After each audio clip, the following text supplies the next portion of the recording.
Je m'appelle Émeric de Bontbriand, je suis cofondateur et CEO de Scortex. Je vais vous parler dans quelques instants de ce qu'on fait chez Scortex. Le but de ce talk, c'est donc une introduction au machine learning. Ça va vraiment juste être un overview assez rapide de ce qu'on peut faire et comment on le fait un peu aujourd'hui dans le machine learning.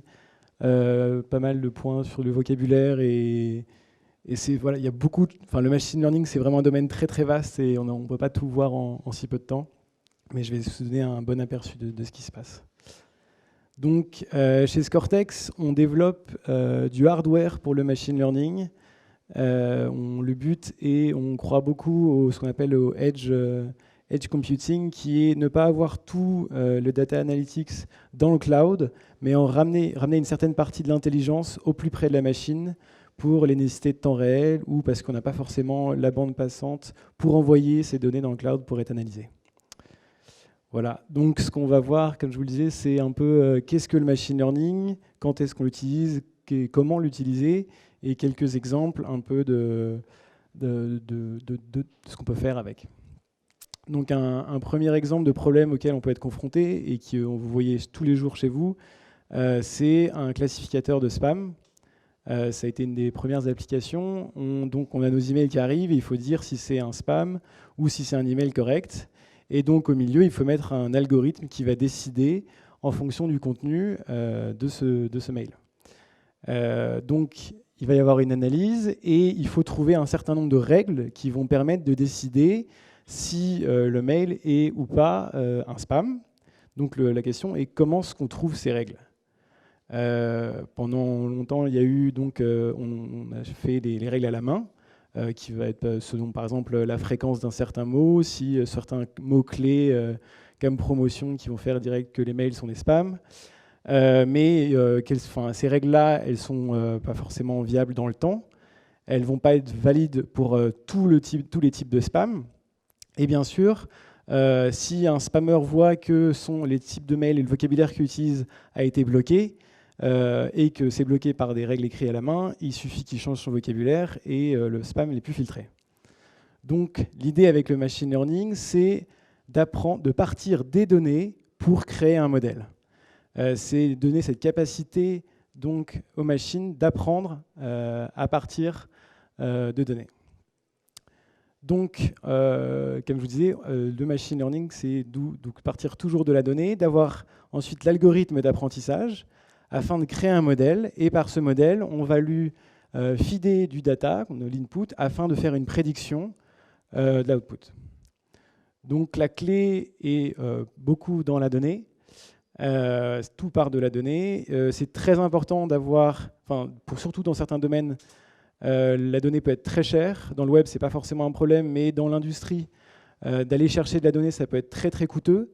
Quand vous voulez développer aussi des nouveaux algorithmes, ceux qui ont la donnée sont généralement ceux qui ont le pouvoir. C'est pour ça que des boîtes comme Google sont aussi forts. C'est, comme disait Carlos Diaz, c'est pour ça qu'aussi Microsoft a racheté LinkedIn.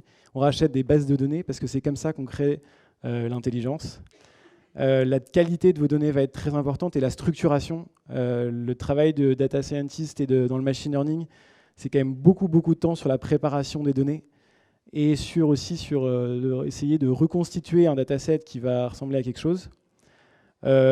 Généralement, plus on a de données, mieux c'est. C'est pas forcément vrai, mais partons du principe que généralement, c'est mieux d'avoir beaucoup de données. Et après, il en faut beaucoup aussi parce que tout ne va pas être utilisé pour l'entraînement. Il y a deux parties importantes, la partie entraînement et la partie test. Il faut être capable de qualifier la performance de son modèle. Donc, à partir du dataset d'entrée, on va vouloir avoir des features. Donc, c'est les différentes inputs qu'on peut donner à son modèle. Ça représente donc les différentes mesures qu'on a fait, par exemple dans le marketing, si ça va être le comportement d'un utilisateur. Dans l'industrie, ça va être les données de différents capteurs. Là, pour la performance de modèle, le choix des features est extrêmement important aussi. Si, par exemple, vous prenez la température de l'ordinateur, du processeur de votre client pour évaluer son comportement face à une publicité dans un site, c'est pas très pertinent. Donc voilà. Donc il y a différents types de problèmes dans le machine learning. Il y a ce qu'on appelle donc le problème supervisé, où donc on va avoir la donnée à la fois l'input et l'output, c'est-à-dire qu'on a la target, ce qu'on veut avoir, la prédiction qu'on veut. C'est par exemple des problèmes de classification. On le verra plus tard, le problème pour classifier par exemple de l'écriture. Vous avez l'image de la lettre, et vous allez savoir que, par exemple, si vous avez une photo d'un A, que c'est un A, si vous avez une photo d'un chat, que c'est un chat. Donc ça, c'est des algorithmes supervisés. Et il y a aussi des algorithmes non supervisés, où là, on va juste avoir la donnée brute, et on va essayer de retrouver des patterns ou des groupements dans ce type de données.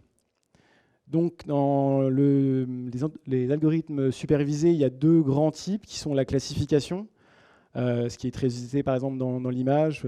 Google a fait pas mal de bruit sur la classification de reconnaître des chats par exemple. Il y a tout ce qui est algorithme de régression, très important dans la maintenance prédictive. Par exemple dans l'énergie, pour prévoir quand est-ce que les utilisateurs vont consommer plus pour par exemple rallumer une centrale nucléaire. Il y a beaucoup de... Ça intéresse énormément par exemple les boîtes comme EDF. Il y a donc dans les algorithmes non supervisés, il y a tout ce qui est clustering.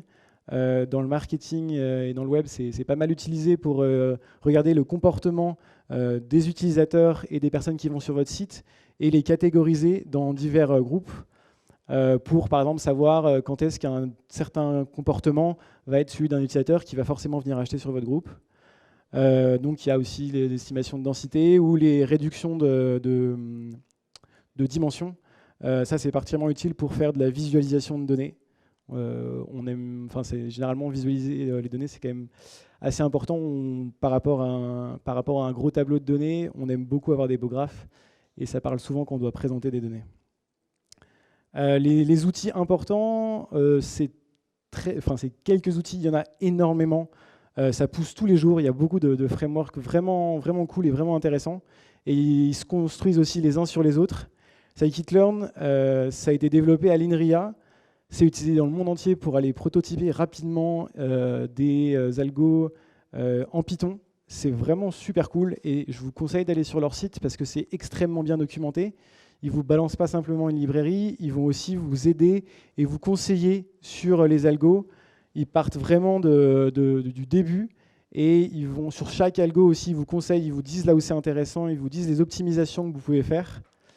Theano, c'est Scikit-learn et tous ces frameworks sont open source. Dans le machine learning, vraiment, c'est une grosse communauté qui est open source. Même là où les grosses boîtes où se fait le machine learning, actuellement, comme Facebook ou Google, généralement, tous les chercheurs publient totalement librement sur ce sur quoi ils travaillent. Et c'est pour ça que c'est vachement agréable parce qu'on a une communauté du coup qui est super vivante. Donc Theano, ça a été développé aussi, ça a commencé au Canada et TensorFlow, ils sont assez proches. J'ai pas beaucoup de sites TensorFlow, ça vient de Google. Theano et TensorFlow, c'est très utile à la base pour des calculs scientifiques et lourd. Ça a été optimisé pour la gestion de vecteurs ou de matrices de plusieurs dimensions. C'est très important d'avoir des bonnes librairies qui savent bien gérer les matrices parce que le machine learning, c'est beaucoup de calculs matriciels et ça peut être très violent pour vos machines. J'ai cramé un ordi comme ça. Donc voilà, on va avoir un premier exemple. Donc là, c'est un petit dataset, tout petit. Donc on a 3 features qui sont les 3 premières colonnes. Donc le but est de prédire le prix d'une maison en fonction de 3 données, donc les 3 features qui sont le nombre de chambres, la taille de la maison et le quartier dans lequel il est. Et donc la dernière colonne, c'est la target, c'est le prix. Donc ça, c'est pour faire du supervisé. Donc voilà, on vous présente une nouvelle donnée et il faut trouver le prix à partir des données qu'on avait avant. Donc si on regarde un peu, on peut se dire, bon, bah, là, on peut avoir une certaine intuition. On voit que Hipster Town, ça coûte une blinde. Donc si on est à Skate Town, par contre, ça ne coûte pas grand-chose. Donc on peut avoir une espèce d'intuition et on peut se dire, bon, bah, si je regarde un peu, je vais pouvoir faire des règles. Donc voilà, on peut s'amuser à faire des règles avec des if et des else. Et on aura un résultat correct au bout d'un certain temps. Et bon, c'est pas forcément optimal.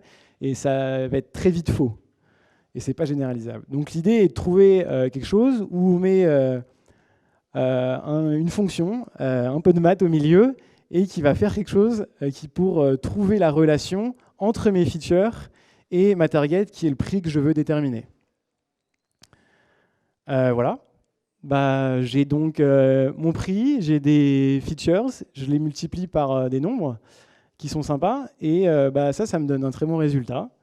Le problème, c'est que ces nombres, ils sont un peu incompréhensibles, ça ne nous parle pas beaucoup. Donc il faut savoir comment on va les trouver. Ces nombres, ça s'appelle des poids, et c'est ce qu'on va chercher à déterminer en machine learning. C'est donc les liens entre les différentes features pour déterminer la target. Donc on peut commencer à les initialiser. On va les mettre par exemple tous à 1. Et on va faire ensuite passer donc le dataset qu'on avait vu et regarder la prédiction.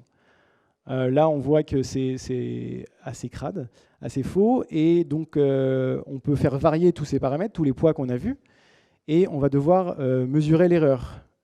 Ça, c'est un autre concept qui est super important en machine learning, c'est qu'on va donc mesurer le coût de chaque prédiction, enfin l'erreur. L'erreur, c'est donc la prédiction moins la target initiale. Et on va avoir donc une fonction de coût, une fonction classique de coût, c'est la somme des carrés des erreurs. Pourquoi le carré? Parce que ça pénalise beaucoup plus quand l'erreur est loin et pour d'autres raisons statistiques qui ne sont pas très intéressantes. Et le but est donc d'avoir une fonction de coût qui se rapproche le plus possible de 0, puisque si mon coût est 0, ça veut dire que ma prédiction est parfaite. Donc l'idée de la question est comment est-ce que je vais essayer toutes les combinaisons de chiffres qu'on a vus là. Ceux-là, pour aller les trouver, il faut quand même pas mal de temps. Donc on va aller chercher dans les maths. Donc ça, c'est la fonction de coût qui a été réécrite de manière un peu plus jolie en latex. Donc c'est toujours la même chose. H, c'est notre prédiction en fonction de certains poids qu'on a choisis. Y, c'est la target. Et donc on fait la somme des carrés, donc la somme des erreurs au carré. M, c'est le nombre d'exemples. Et si on plotte ça, ça c'est la fonction de coût donc des deux features qui sont le nombre de chambres et la taille de notre maison. Là, il n'y a que deux features qui sont présentées parce qu'on vit dans un monde désespérément en 3 dimensions. Et donc, du coup, on va devoir... Ça, c'est notre fonction de coût et on cherche à aller tout en bas parce que c'est là où c'est à 0. Mais on commence rarement tout en bas, avant d'avoir beaucoup de chance.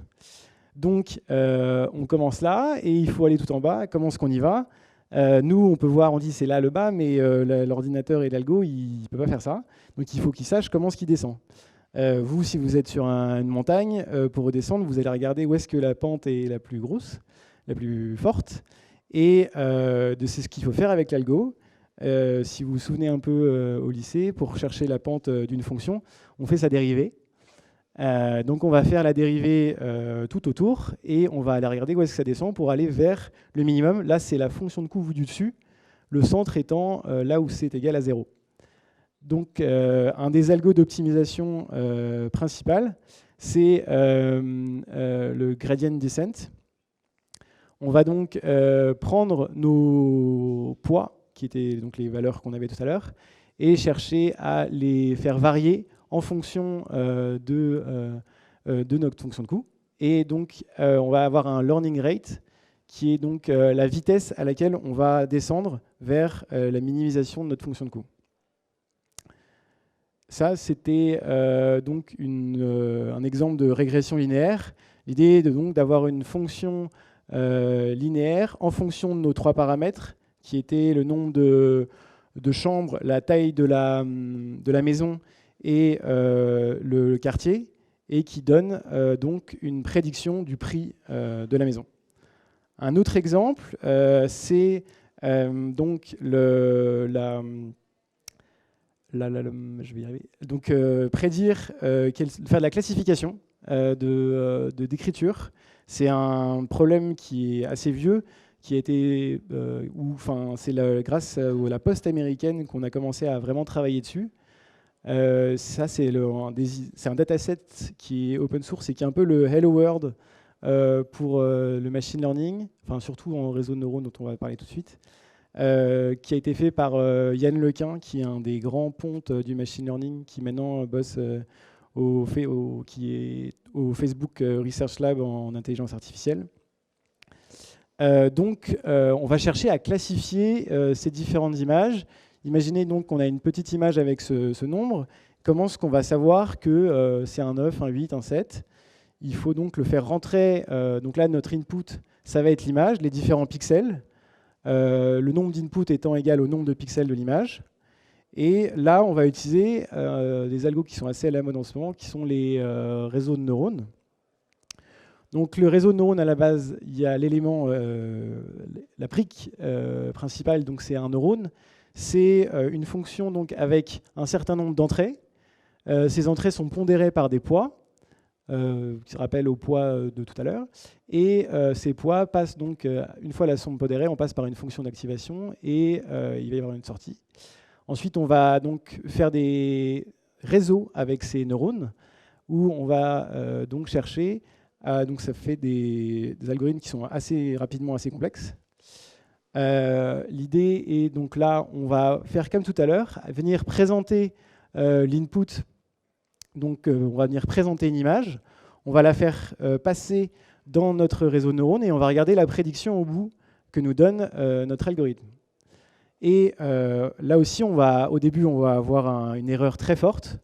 Et donc, on va aussi vouloir minimiser l'erreur. Et donc là, on va faire un algorithme qui s'appelle la backpropagation, qui va permettre de propager l'erreur dans l'autre sens afin de la minimiser. Et donc là, on fait passer beaucoup d'images afin d'à chaque fois minimiser l'erreur de prédiction.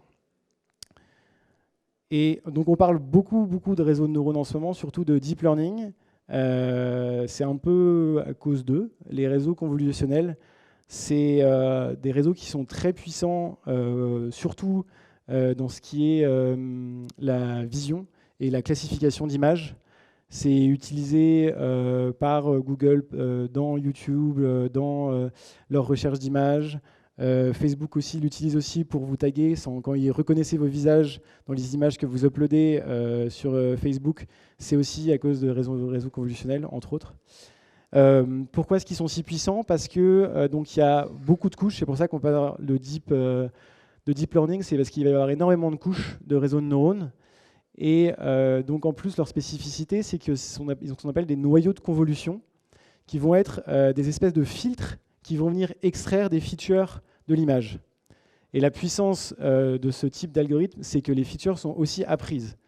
C'est-à-dire que c'est comme si vous aviez un ensemble de filtres, là il y en a 6, qui vont venir extraire des features sur vos images, et ces filtres sont aussi appris lors de l'apprentissage de l'algorithme. Donc là aussi, il y a énormément de travaux là-dessus, et beaucoup de librairies qui sont intéressantes à utiliser. Je vous parlais de Theano tout à l'heure. Une des librairies qui va au-dessus de Theano s'appelle Lasagne, et il y a Keras aussi, il me semble, qui sont deux librairies qui permettent de prototyper super rapidement des réseaux de neurones. Ils sont intéressants parce qu'ils sont allés beaucoup optimiser après le calcul derrière. Comme je vous disais, il y a beaucoup d'algèbre linéaire, et donc il faut optimiser la manière dont on calcule les matrices. Et ce qui est intéressant et ce qu'on a à faire, c'est de faire tourner ça sur des GPU.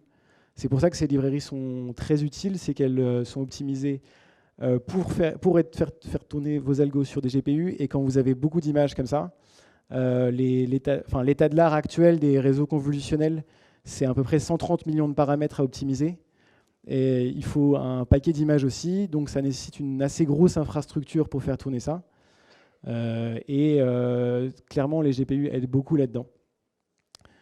Une fois donc qu'on a nos modèles, il faut les évaluer. C'est extrêmement important. Il y a plusieurs méthodes d'évaluation, j'en ai mis quelques-unes là, mais il y en a plus. La première et la plus évidente, c'est donc la précision. On va faire le rapport entre les éléments correctement prédits et le total. Et donc, on va avoir un pourcentage de prédiction correct. Ça peut marcher dans certains cas. Il y a parfois où ça peut vous être extrêmement trompeur. Un exemple, c'est travailler sur un dataset de la SNCF pour faire de la maintenance prédictive. C'est des cas où on va avoir un dataset qui est totalement déséquilibré. C'est-à-dire que vous allez avoir énormément d'exemples où tout va bien. C'est-à-dire que vous avez plein de données de capteurs et on vous dit la RAM va très bien. Votre train n'a aucun problème. Et vous avez certains exemples, mais beaucoup moins, où là, vous avez donc les données des capteurs et à la fin, il y a eu une panne. Et il y avait à peu près 16 000 exemples et moins de 1000 cas où il y avait un problème.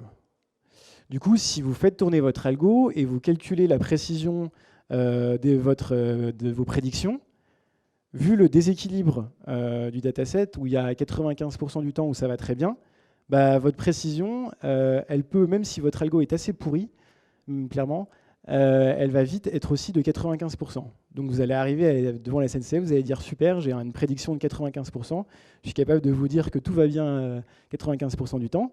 Le problème, c'est que vous n'allez jamais prédire quand ça va mal.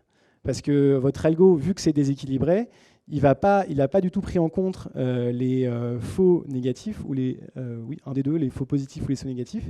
Et c'est là où les matrices de confusion sont intéressantes, c'est qu'elles vont non seulement vous indiquer les faux positifs et les faux négatifs, les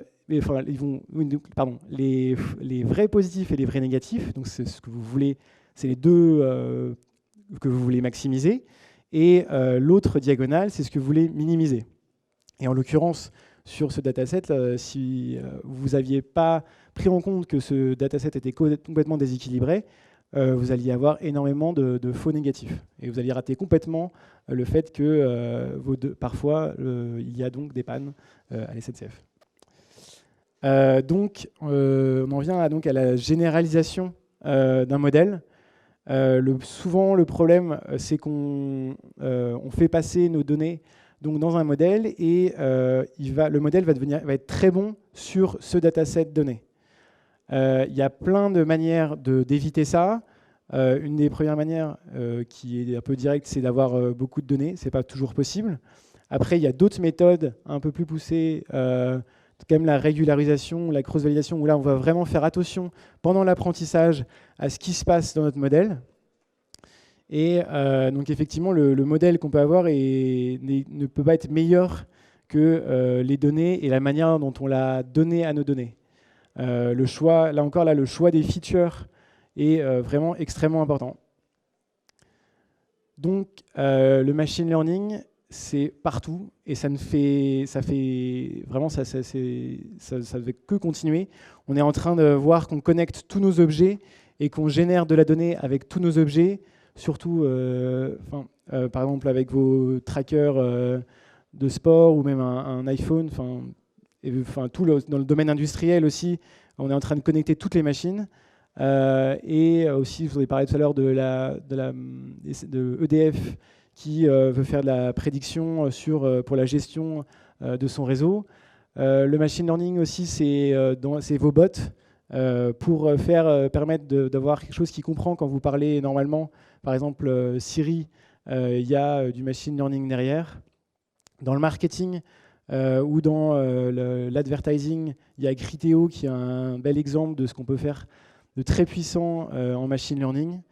Et aussi des choses super intéressantes à faire, c'est dans la user experience, d'aller profiler, pouvoir être capable de profiler et d'avoir des profils avec du clustering de vos utilisateurs pour modifier l'interface utilisateur. Et bien sûr, dans la santé, il y a énormément de choses à faire. On entend pas mal parler de Watson, qui est donc l'intelligence artificielle d'IBM, qui vient en soutien aux médecins. Watson, on lui a fait voir énormément d'images et avec les diagnostics de médecins. Et maintenant, il a un taux de prédiction pour certaines maladies qui est bien supérieur à des experts. Donc, et ça va vraiment venir en appui aux expertises. J'ai un ami qui travaille sur un système pour aider à mieux reconnaître la colonne vertébrale sur des radios. Donc là vraiment, donc on voit qu'il y a quand même des applications qui ont vraiment un intérêt pour nous. Comment commencer le machine learning? Le parcours classique, c'est l'introduction au cours de machine learning par Andrew Ng, qui est aussi un des grands pontes du machine learning et des réseaux de neurones. Mais il est passé c'est un prof de Stanford, il est passé chez Google et maintenant il s'occupe de l'intelligence artificielle chez Baidu. Il a créé Coursera et il a fait un cours qui est vraiment très très très bien, qui vous donne un peu toutes les bases et le vocabulaire et les good practice à avoir en machine learning. Il y a une grosse communauté de meet-up.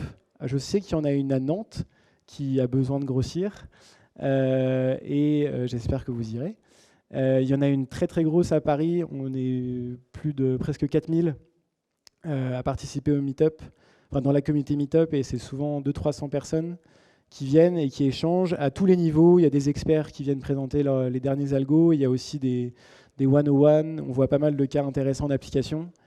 Et Kaggle, je vous conseille, c'est un site super bien parce que il y a plein de compétitions tout le temps qui commencent très basiquement jusqu'à Facebook qui propose un boulot si vous êtes le meilleur algo. Et il y a aussi pas mal de documentation dessus. Voilà. Merci beaucoup.